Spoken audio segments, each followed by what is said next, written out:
ಹಾಸನ ಜಿಲ್ಲೆ ಆಲೂರು ತಾಲೂಕಿನ ಬೈರಾಪುರ ಗ್ರಾಮ ಪಂಚಾಯತ್ ವ್ಯಾಪ್ತಿಯ ಚಾವಲಗೆರೆ ಗ್ರಾಮದಲ್ಲಿ ನೂತನವಾಗಿ ನಿರ್ಮಾಣವಾಗಿರುವ ದೇವಾಲಯದ ಲೋಕಾರ್ಪಣೆ ಮತ್ತು ಶ್ರೀ ಮಲ್ಲೇಶ್ವರ ಸ್ವಾಮಿ, ಶ್ರೀ ವೀರಭದ್ರೇಶ್ವರ ಸ್ವಾಮಿ ದೇವರುಗಳ ವಿಗ್ರಹ ಪುನರ್ಪ್ರಾಣ ಪ್ರತಿಷ್ಠಾಪನಾ ಕಾರ್ಯಕ್ರಮವು ವಿಜೃಂಭಣೆಯಿಂದ ನಡೆಯಿತು. ಈ ಕಾರ್ಯಕ್ರಮದಲ್ಲಿ ಪಂಚಪೀಠಗಳಲ್ಲಿ ಒಂದಾದ ಬಾಳೆಹೊನ್ನೂರಿನ ಶ್ರೀಮದ್ ರಂಭಾಪುರಿ ಮಹಾಸಂಸ್ಥಾನ ಪೀಠದ ಜಗದ್ಗುರುಗಳಾದ ಶ್ರೀ ವೀರಸೋಮೇಶ್ವರ ರಾಜ್ಯಾಧೀಶಿಕೇಂದ್ರ ಶಿವಾಚಾರ್ಯ ಪುರಪ್ರವೇಶ ಅಡ್ಡಪಲ್ಲಕ್ಕಿ ಮಹೋತ್ಸವ ನಡೆಯುವುದರೊಂದಿಗೆ ಕಾರ್ಯಕ್ರಮಕ್ಕೆ ಮೆರುಗು ನೀಡಿತು.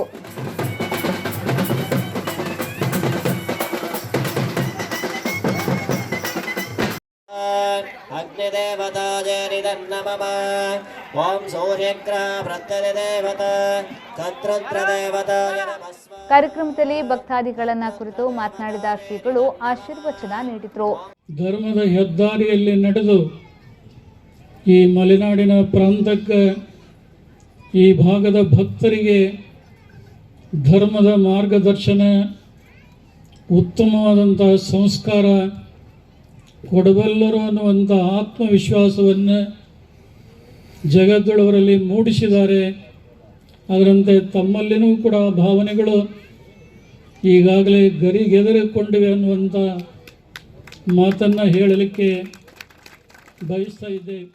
ಕಾರ್ಯಕ್ರಮದಲ್ಲಿ ಸಂಖಲಾಪುರ ಮಠದ ಶ್ರೀ ಧರ್ಮರಾಜೇಂದ್ರ ಸ್ವಾಮಿಗಳು, ತೆಂಕಲಗೂಡು ಬ್ರಹ್ಮನಮಠ, ಹಳಸೂರಿನ ಚನ್ನಸಿದ್ದೇಶ್ವರ ಶಿವಾಚಾರ್ಯ ಸ್ವಾಮಿಗಳು, ಹಿರೇಮಠ ಕಾರಜವಳ್ಳಿಯ ಶ್ರೀ ಸದಾಶಿವ ಶಿವಾಚಾರ್ಯ ಮಹಾಸ್ವಾಮಿಗಳು ಹಾಜರಿದ್ದರು.